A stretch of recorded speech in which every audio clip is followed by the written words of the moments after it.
Welcome back to 5 Minute Deck Breakdowns, where today I'm going to break down Senna and Jayce, and this deck is actually one of my most favorite, as in the recent months I've been playing this game. Jayce is such a unique champion. He does so much different things, and there's so many different ways to build him, even though a lot of people get kind of funneled into building him just with like Lux or maybe even with Heimerdinger. Well, here I want to show you a way to build him with Senna, another extremely flexible champion that I think kind of gets funneled into her one position in Darkness. So there's obvious synergy here where we have spell mana and we have 6 cost spells that we're going to help level Jayce up with that are also going to be removal spells that'll kill things to help level Senna up with. That synergy is pretty straightforward, and it comes in the sense of Piercing Darkness, Shock Blast, Vengeance, Dawning Shadow, anything like that. That's all going to help us level both of our champions and just push through our control condition of winning.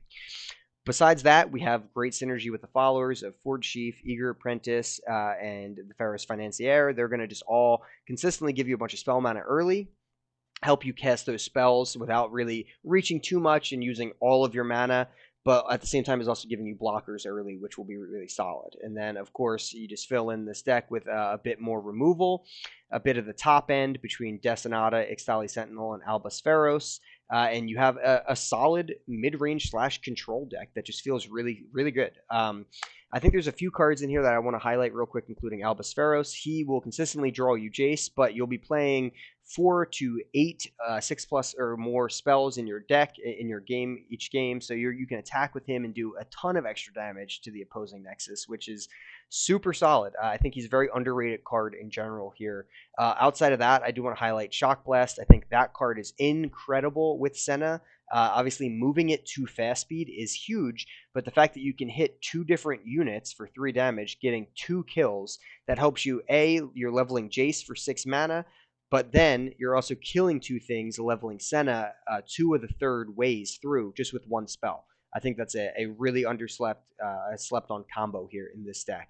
The Mulligan tips for this deck are relatively straightforward. We're a control deck, but we actually have some units early. So we want to get Forge Chief, we want to get the Eager Apprentice, we want to get Ferrous Financier, and the Forge of Tomorrow technically counts as a 3-drop 3/3, right? When you play it, you automatically summon one of the Forge Workers, which will be a body, and then you get the additional 3 spell mana back at a later turn. Those are all really solid keeps. We don't want to see the other 3 units in Ixtali Sentinel, Albos Ferros, or Destinata, and both of our champions are a little bit hesitant to keep. I would only keep them if we do have 1 or 2 of our early drops. And if you're keeping Jayce, you're most likely going to be picking the quick attack so you can actually attack with him, or if they have a really key small unit in the background, say like a Stony Suppressor that you need to remove, you'll pick Challenger sometimes. On the spell side, I think it's safe to keep Thermogenic Beam and possibly the box depending on what you're going. But really, I want to talk about flex spots for a second here, because the flex spots can be pretty weird in this deck. It's a removal heavy deck, so you can really change up your options a lot here. If you don't like the box, if you don't like assembly line for the extra 2/3/3s, or if you don't like Piercing Darkness, or if you want additional Vengeances, you can totally change out any of that. I think the flexibility on the spell side is huge. You can go to Mystic Shots, you can go to Get Excited, you can go to bigger things like Ruination, or in the middle like Withering Wail or Withering Mist to get the Drain 2 from 2 different units. That's always a good spell with Senna. This I made a bit ago, and not the meta I was playing in. This is what I found the best. If I was going to pick this back up now, I would probably change out the box or the assembly line depending on what I'm seeing a lot of. And that's kind of the cool part about the Shadow Isles and P and Z flexibility package of spells. It's nothing new. We've seen decks like Karina Control and things like that for that combine these 2 regions and their various control tools and do some crazy things with it. So those are pretty much the flex spots. I think on the unit side, you can consider Albos or Des flex spots, but I really like the 2-to-1 ratio I have there. I think they have been extremely consistent, so I do suggest trying that out before making changes there.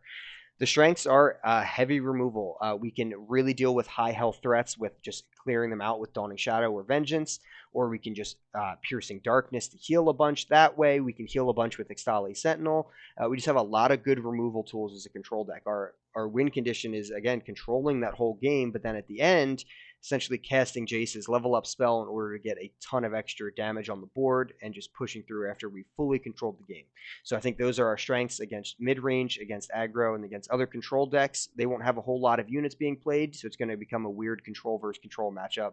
We always know how those go. It's just kind of who's playing the hand smarter and who's reacting better. If this helps you, please leave a like to the channel, like to this video, and stick around for more content.